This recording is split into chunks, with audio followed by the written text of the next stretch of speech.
আমার নাম স্নেহা। ধনী পরিবারের 4 ভাইয়ের একমাত্র বোন। বাবা মা অনেক দিন আগেই মারা গেছেন, কিন্তু আমার দাদারা আমাকে বাবা মায়ের অভাব কোনোদিন বুঝতে দেননি। আমি এত আদর আর ভালোবাসায় বড় হয়েছি যে তারা কোনো কিছুর অভাব কোনোদিন বুঝতে দেননি। আমি যা চেয়েছি তাই সঙ্গে সঙ্গে পেয়েছি।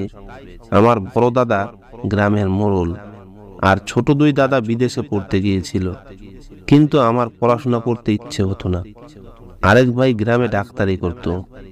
আজকাল দেখি ছেলে হোক বা মেয়ে, সবারই মোবাইল আছে। তাই আমি আমার দাদার কাছে একটা স্মার্টফোন চাইলাম। আমার বড় দাদা সাথে সাথে আমাকে একটা নতুন স্মার্টফোন কিনে দিলেন। এটা পেয়ে আমি খুব খুশি। আমি খুব সুন্দরী, তাই নিজের ছবি তুলে সোশ্যাল মিডিয়াতে পোস্ট করতাম, আর অনেক লোক আমার ছবিতে লাইক এবং কমেন্ট করত। লোকজন আমাকে খুব পছন্দ করতে শুরু করেছে। একদিন আমি সোশ্যাল মিডিয়ায় অভিষেক নামে একটা ছেলের সাথে কথা বলি। সে খুব বুদ্ধিমান। ও আমাকে বুঝিয়েছিল যে ছবি সোশ্যাল মিডিয়াতে আপলোড করা উচিত না। তারপর সোশ্যাল মিডিয়া থেকে আমার সব ছবি ডিলিট করে দিয়েছি। ধীরে ধীরে অভিষেকের সাথে আমার বন্ধুত্ব বাড়তে থাকে, এবং আমাদের বন্ধুত্ব কখন প্রেমে পরিণত হয় বুঝতেই পারিনি। তার সাথে প্রতিদিন ফোনে কথা বলতাম, আর ঘন্টার পর ঘন্টা গল্প করতাম। আমি গ্রামের মেয়ে আর অভিষেক শহরের। আমরা দুজনেই একে অপরের প্রেমে পড়েছি। একদিন জানতে পারলাম আমার দাদা গ্রামের উকিলের সাথে আমার বিয়ে ঠিক করেছেন, কিন্তু আমি অভিষেককে ভালোবাসি, তাই অন্য কাউকে বিয়ে করব কিভাবে? আমি আমার বৌদিকে অভিষেকের কথা বললাম। যখন বৌদি দাদাকে বলল অভিষেককে আমি ভালোবাসি, তখন দাদা আমার হাত থেকে মোবাইল কেড়ে নিয়ে আমাকে বলে, ওই ছেলের সাথে কথা বলবি না। সোশ্যাল মিডিয়া দেখে কারো প্রেমে পড়া ঠিক না। এই ধরনের মানুষরা সব সময় প্রতারক হয়, যারা মেয়েদেরকে প্রেমের ফাঁদে ফেলে প্রতারণা করে। কিন্তু অভিষেক এরকম না। আমি দাদাকে বোঝানোর অনেক চেষ্টা করেছি, কিন্তু দাদা আমার কথা শোনেনি। দাদা আমাকে অভিষেককে ভুলে যেতে বলেছিলেন, কিন্তু আমি ভুলতে পারিনি। এ কথা আমি অভিষেককে বললে অভিষেক আমাকে বাড়ি থেকে পালিয়ে যেতে বলে। আমি দাদাকে অনেক বোঝানোর চেষ্টা করেছি, কিন্তু দাদা বোঝেনি। তাই একদিন রাতের অন্ধকারে গোপনে বাড়ি থেকে পালিয়ে অভিষেকের দেওয়া ঠিকানায় পৌঁছাই। অভিষেকের সাথে দেখা হওয়াতে আমি খুব খুশি, কারণ অভিষেককে প্রথমবার দেখছি। আমাকে দেখে অভিষেকও খুব খুশি। অভিষেকের ফ্যামিলিতে কেউ নেই, ও একটা ভাড়া বাড়িতে থাকে। আমরা দুজনে কোর্ট ম্যারেজ করে স্বামী স্ত্রী হই। সংসারকে সুন্দরভাবে চালানোর জন্য অভিষেক খুব পরিশ্রম করত। আমি অভিষেকের সাথে খুব খুশি। আমি বাড়ি থেকে পালিয়ে এসেছি, তাই হয়তো আমার দাদারা আমাকে খুঁজে বের করার চেষ্টা করেছে, কিন্তু তাতে আমার কিছু যায় আসে না। আমি আমার স্বামীকে নিয়েই খুশি। অভিষেকও আমার ছোটখাটো প্রয়োজনের যত্ন নিত। আমি আমার জীবনে এই সিদ্ধান্ত নেওয়ার জন্য কখনো আফসোস করিনি। কিন্তু একদিন আমার সাথে এমন ঘটনা ঘটল যা আমি কখনো কল্পনাও করিনি। একদিন আমি ফোন পেলাম আমার স্বামীর অ্যাক্সিডেন্ট হয়েছে। আমার পায়ের নিচ থেকে মাটি সরে গেল। দৌড়াতে দৌড়াতে হাসপাতালে গিয়ে দেখি আমার স্বামী মৃত্যুর কোলে ঢলে পড়েছে। মানে আমার সারা জীবন নষ্ট হয়ে গেল। যার জন্য আমি গ্রাম থেকে শহরে এসেছি, আজ সে আমাকে একা রেখে চলে গেছে। কাঁদতে কাঁদতে আমি অজ্ঞান হয়ে গেলাম। সেই অবস্থাতেই স্বামীর শেষকৃত্য করেছি, কারণ এই শহরে আমার স্বামীর নিজের কেউ নেই, আর আমারও স্বামী ছাড়া কেউ নেই। কিন্তু সেও আমাকে ছেড়ে চলে গেছে। এখন আমি সম্পূর্ণ একা। আমি কখনো ভাবিনি আমার সাথে এমন হতে পারে। আমি খুব একটা শিক্ষিত না, এবং আমার যা কিছু আইডি ছিল সব দাদাদের বাড়িতে, আর আইডি না থাকায় আমি কোনো কাজও পাচ্ছি না। বিয়ের মাত্র 2 মাস পরে অভিষেকের মৃত্যুর পর আমি দাদাদের সাথে যোগাযোগ করার চেষ্টা করলে তারা আমাকে অস্বীকার করে, বলে তুই আমাদের জন্য মরে গেছিস, তুই আর এ বাড়িতে পা দিবি না। আমরা সারা গ্রামে বলে দিয়েছি তুই মারা গেছিস, আর একটা লাশ এনে গ্রামের সবাইকে দেখিয়েছে। আমি জানতাম যে দাদাদের কাছ থেকে আমি এই রকমই উত্তর পাবো, কিন্তু আমি এখন কিভাবে বাঁচবো? আমার মাথায় তো সমস্যার পাহাড় নেমে এসেছে। অভিষেক মারা গেছে 1 মাস হয়ে গেছে। কয়েকদিন আশেপাশের লোকজন আমাকে সাহায্য করে, কিন্তু কতদিন এভাবে কেউ সাহায্য করতে পারে? আমি ঘরের কিছু জিনিসপত্র বিক্রি করে কোনো রকমে খেয়ে পরে বাঁচতে লাগলাম। কিন্তু ভাড়া না দেওয়ায় একদিন বাড়িওয়ালা আমাকে বাড়ি থেকে বের করে দিলেন। এখন এমন খারাপ দিন এলো যে আমি রাস্তায় ভিক্ষা করতে বাধ্য হলাম। যখন কেউ খাবার দিত তখনই খেতাম, না হলে খালি পেটেই ঘুরে বেড়াতাম। থাকার জায়গা ছিল না, তাই রাস্তায় দিনরাত পড়ে থাকতাম। একদিন খিদের জ্বালা সহ্য করতে না পেরে একজন লোক ভিক্ষা দিতে এলে আমি তার পা ধরে বলতে লাগলাম, স্যার, আমি 2 দিন কিছু খাইনি, আমাকে কিছু খেতে দিন, দয়া করে আমাকে কিছু খেতে দিন, না হলে আমি মরে যাব। তিনি আমাকে বললেন, তুমি কি আমার বাড়িতে যেতে পারবে? এই কথা শুনে আমি অবাক হয়ে গেলাম। তিনি বলতে লাগলেন, আমার বউ মারা গেছে, আমার একটা ছেলে আছে, বয়স 4 বছর। আমি চাই তুমি আমার ছেলের দেখাশোনা করো। যদি তুমি তার দেখাশোনা ঠিক মতো করতে পারো, তাহলে আমি তোমার থাকা খাওয়া সব দেব এবং তুমিও বেঁচে যাবে। যাই হোক, আমার জীবন খুব কষ্টে চলছিল। আমার থাকার কোনো জায়গাও নেই। বাড়িওয়ালা বাড়ি থেকে বের করে দিয়েছেন। এখন কেউ খাবার দিলে খাই, না দিলে না খেয়ে থাকি। তাই আমি সাথে সাথে রাজি হয়ে লোকটির সাথে তার বাড়িতে গেলাম। বাড়িটা অনেক বড় এবং সে খুব ধনী। ওই বাড়িতে উনি ছাড়া একটা ছোট্ট বাচ্চা ছিল, যার বয়স 4 বছর। উনি আমাকে খাবার খেতে দিলেন আর বললেন, আরামসে পেট ভরে খাও। প্রথমে তো আমি পেট ভরে খাবার খেলাম। খাবার খাওয়ার পর তিনি আমাকে বললেন, তুমি এই বাড়িতে আরামে থাকতে পারো, এখানে তোমার কোনো সমস্যা হবে না। এই বাড়িতে শুধু আমি আর আমার ছেলেই থাকি। এবার তুমি বলো, তুমি কে? আমি বললাম, আমার নাম স্নেহা এবং আমি খুব ধনী পরিবারের মেয়ে ছিলাম। আমি আমার 4 ভাইয়ের একমাত্র বোন। আমি সোশ্যাল মিডিয়ায় একটি ছেলের প্রেমে পড়ে গ্রাম ছেড়ে এখানে আসার পর আমাদের জীবন সুখেই চলছিল। তারপর একদিন আমার স্বামী দুর্ঘটনায় মারা গেলে আমার উপর আকাশ ভেঙে পড়ে এবং আমাকে রাস্তার ধারে ভিক্ষা করতে বাধ্য হতে হয়। 2 দিন কিছু খেতে পাইনি, তাই আপনার পায়ে পড়ে মিনতি করছিলাম। আপনি আমাকে সাহায্য না করলে আমি না খেয়েই মারা যেতাম। লোকটি তখন বললেন, তুমি আমার বোনের মতো, তুমি এখানে থাকতে পারো, কিন্তু বিনিময়ে তোমাকে আমার ছেলের দেখাশোনা করতে হবে। আমার বউ মারা গেছে, তাই আমি ছেলের যত্ন নিতে পারছি না। আমার একটা মেয়ে দরকার, যে তাকে মায়ের মতো মানুষ করতে পারে। তিনি আমাকে তার ছেলের সাথে পরিচয় করিয়ে দিয়ে বললেন, এটা আমার ছেলে এবং এর নাম আকাশ। এর জন্মের পরপরই এর মা পৃথিবী ছেড়ে চলে গেছে। আমি কোলে নিয়ে তাকে আদর করতে লাগলাম। আমি ভাবতে লাগলাম, আজ যদি আমার ছেলে থাকতো তাহলে সেও এর মতো হতো। আমিও বিয়ের 1 মাস পরেই গর্ভবতী হয়েছিলাম, কিন্তু আমার মিসক্যারেজ হয়, তাই মা হতে পারেনি। আমি আপনাকে কথা দিচ্ছি যে আমি একে নিজের ছেলের মতো মানুষ করব। আমি আকাশের যত্ন করে খুব আনন্দ পেতাম।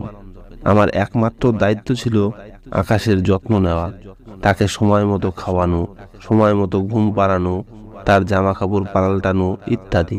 বাকি সব কাজ করার জন্য অন্য লোক ছিল।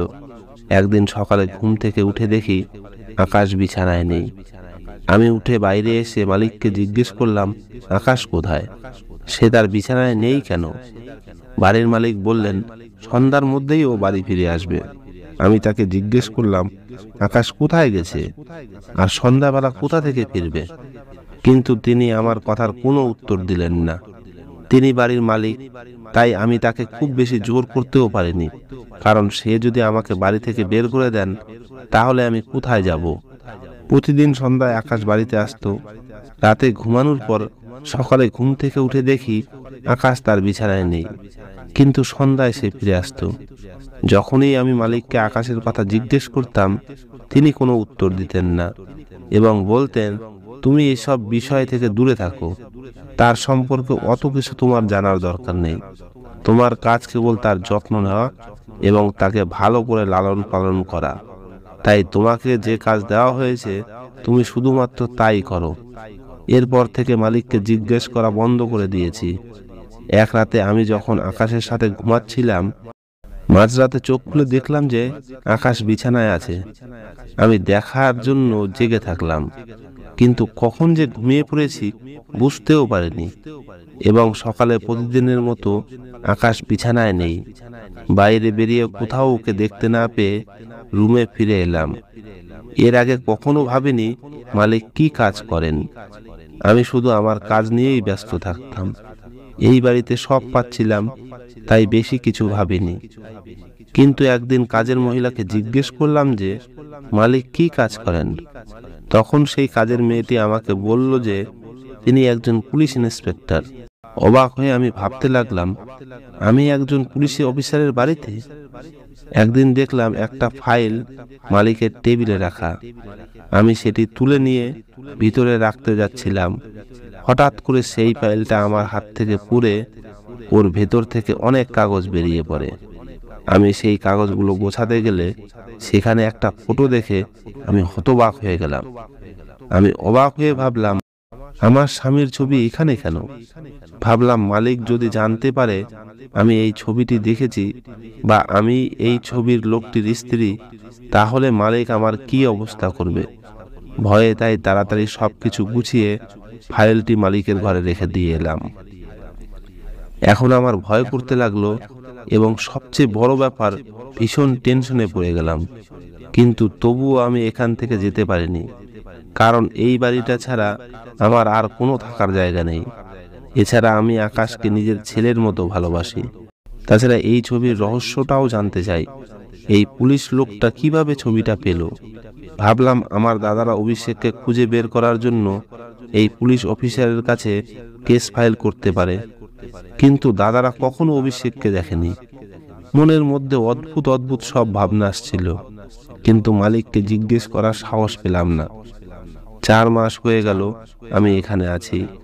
বাচ্চাটি আমাকে মা বলে ডাকতে শুরু করেছে, কিন্তু এতে মালিকের কোনো আপত্তি নেই। তারপর মালিক আমাকে একটা মোবাইল দিয়ে বলল, তোমার সাথে কথা বলার দরকার হতে পারে, তাই এটা রাখো। একদিন আমার মোবাইলে একটা ফোন আসে।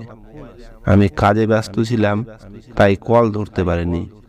পরে মোবাইলের দিকে তাকাতেই একটা অচেনা নম্বর ভেসে উঠল। আমি খুব একটা পাত্তা দিলাম না। কিছুক্ষণ পর সেই নম্বর থেকে একটা মেসেজ এলো। তাতে লেখা ছিল, স্নেহা, তুমি কেমন আছো? খুব অবাক হলাম। ভাবলাম হয়তো এখানকার কোনো কাজের মেয়ে আমার সাথে মজা করছে, তাই আমি ওই মেসেজের রিপ্লাই দিইনি। এরপর প্রতি রাতে এই নম্বর থেকে মেসেজ আসতে থাকে। মেসেজে নানা রকমের কথা, আমার পুরনো জীবন এবং মাঝে মাঝে আমার দাদাদের সম্পর্কে বিভিন্ন কথা। আমার স্বামী একমাত্র ব্যক্তি ছিলেন যিনি আমার সম্পর্কে এইসব কথা জানতেন। আমার সাথে যা ঘটছে তাতে আমি ভয় পেয়ে গেলাম। জানি না কে সে আর কেন সে আমাকে জ্বালাতন করছে। সে বলতো, তুমি আমাকে তোমার বন্ধু মনে করতে পারো, তোমার কোনো সমস্যা হলে আমাকে মেসেজ করে জানিও, আমি তোমার সব সমস্যার সমাধান করে দেব। কিন্তু আমি ভয় পেয়ে নম্বরটি ব্লক করে দিলাম। তারপর সে আমাকে নতুন নতুন নাম্বার দিয়ে মেসেজ করতে শুরু করে। আমি যত নম্বর ব্লক করি সে তত নতুন নাম্বার দিয়ে আমার সাথে কথা বলার চেষ্টা করত। সে এমন এমন কথা বলতো যে আমি টেনশনে পড়ে যেতাম। যাই হোক, ধীরে ধীরে আমি তাকে বিশ্বাস করতে শুরু করি এবং তার সাথে কথা বলতে শুরু করি। আমার যে কোনো সমস্যা তার সাথে শেয়ার করি। সে আমার পুরনো জীবনের কথা বলে আমার সাথে মজা করে। যখন আমি তাকে জিজ্ঞেস করতাম সে আমার সম্পর্কে এসব কথা কিভাবে জানলো, সে আমার প্রশ্নের কোনো উত্তর দিত না, কিন্তু নিজের সম্পর্কে বলতো যে তিনি অবিবাহিত এবং এই পৃথিবীতে তার কেউ নেই। আমারও এই পৃথিবীতে কেউ ছিল না, তাই আমাদের ভালো বন্ধুত্ব হয়ে গেল। আমি চেষ্টা করতাম কারো সামনে তার সাথে কথা না বলতে। সেজন্য আমি তাকে বলেও ছিলাম যে আমি কারো সামনে তার সাথে কথা বলতে পারবো না। সে বলল, ঠিক আছে, রাতে সবাই যখন ঘুমাবে তখনই কথা বলবো। এখন আমরা গভীর রাত পর্যন্ত গল্প করতাম। গভীর রাত পর্যন্ত গল্প করার কারণে ঘুম ভাঙতে দেরি হতো। সকালে ঘুম থেকে উঠে আকাশকে দেখতে পেতাম না। আমি তার সাথে এবারের বিষয়ে কোনো কথা বলতাম না, কারণ আমি এই বাড়ির নুন খাচ্ছিলাম আর সে কে আমি তাকে চিনতাম না। সে আমাকে নিজের সম্পর্কে যা বলেছিল তা সত্যি কিনা জানি না। এটা আমার জন্য শুধু টাইম পাস। সারাদিন একা একা বিরক্ত হতাম। আকাশও সন্ধ্যায় বাড়ি ফিরত, আর চাকররা ঘরের সব কাজ করত। তাই ওর সাথে কথা বলে সময় কাটাতাম। 2-3 দিন ধরে ও আমাকে বলতো আমার সাথে দেখা করতে চায়, কিন্তু আমি তার সাথে দেখা করতে রাজি হতাম না। তাই সে বলতো সে আমার সাথে দেখা করতে আমি যেখানে থাকি সেখানে আসবে। একদিন সন্ধ্যাবেলা আকাশ বাড়িতে আসার পর মালিক আমাকে সন্ধ্যার খাবারের ব্যবস্থা করতে বললেন, কারণ আমার বেস্ট ফ্রেন্ড অনেকদিন পর আমার বাড়িতে আসছে। তাই আমি চাই তুমি নিজের হাতে তার জন্য ভালো ভালো খাবার তৈরি করো। আমি মালিককে বললাম, ঠিক আছে। আমি অনেক খাবার তৈরি করে রাখলাম। 3 ঘন্টা পর শুনতে পেলাম বাইরে কেউ কথা বলছে। তাই চা জল খাবার নিয়ে নিচে এলে নিচে হল ঘরে বসে থাকা লোকটাকে দেখে আমার পায়ের নিচ থেকে মাটি সরে গেল। আমি স্তব্ধ হয়ে বোঝার চেষ্টা করছি, কিন্তু বুঝতে পারছি না। কিছুক্ষণ পর আমি অজ্ঞান হয়ে পড়ি। যখন জ্ঞান ফিরল তখন আমি বিছানায় শুয়ে, মালিক এবং সেই লোকটি আমার বিছানার কাছে দাঁড়িয়ে। লোকটি আর কেউ নয়, আমার স্বামী অভিষেক, যার শেষকৃত্য আমি নিজে দাঁড়িয়ে থেকে দেখেছি। আমি হতবাক হয়ে অভিষেকের দিকে তাকিয়ে আছি। আমি বিশ্বাস করতে পারছি না যে সে আমার সামনে জীবিত হয়ে দাঁড়িয়ে আছে। অভিষেকও আমার দিকে এক মনে তাকিয়েছিল এবং তার চোখে জল দেখতে পাচ্ছি। অভিষেক আমাকে বলল, স্নেহা, বিশ্বাস করো, আমি তোমার অভিষেক, যে তোমাকে খুব ভালোবাসে।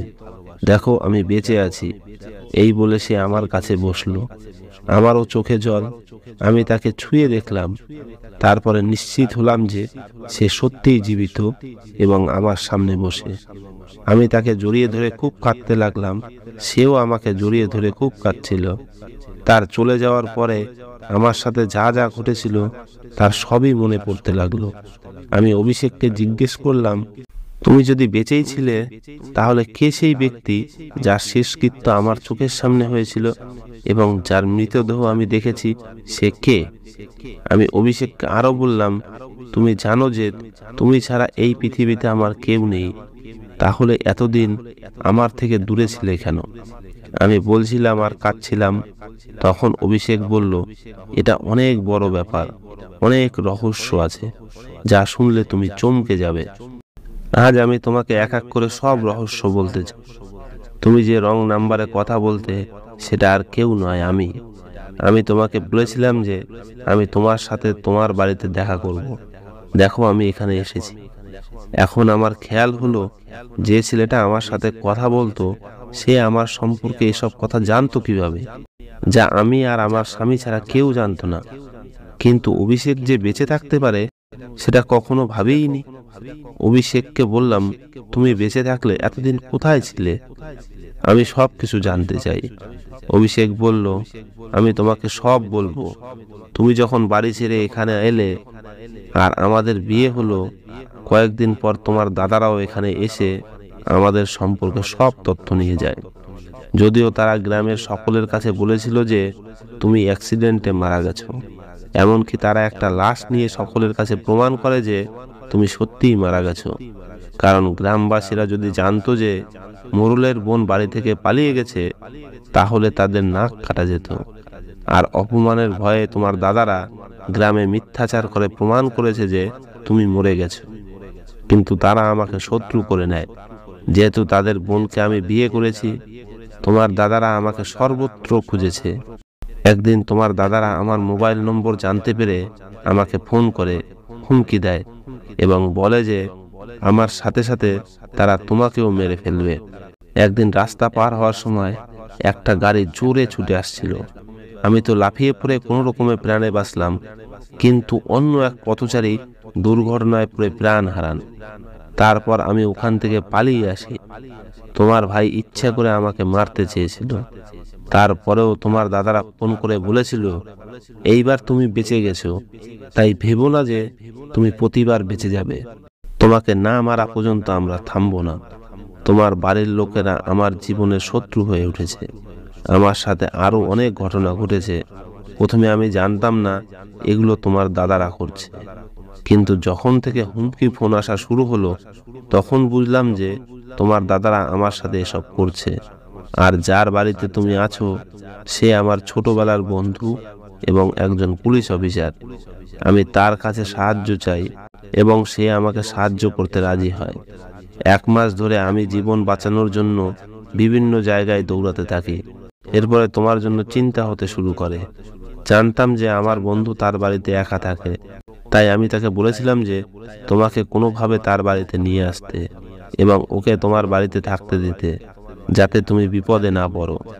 আমার এই বন্ধুটি যদি তোমাকে বলতো যে তুমি আমার বাড়িতে এসো, তুমি এত সহজে তার বাড়িতে যেতে রাজি হতে না। তাই সে ভাবলো তার ছেলে আকাশকে বড় করার দায়িত্ব তোমাকে দিলে তুমি রাজি হবে এবং সহজেই তার বাড়িতে থাকতে যাবে। এখন আমার সব সমস্যা শেষ হয়ে গেছে। আমার বন্ধু তোমার ভাইদের গ্রেফতার করেছে। আমি তোমার সামনে দীর্ঘদিন আসতে পারিনি, কারণ আমার বন্ধু আমাকে জেলের একটা কক্ষে বন্দি করে রেখেছিল।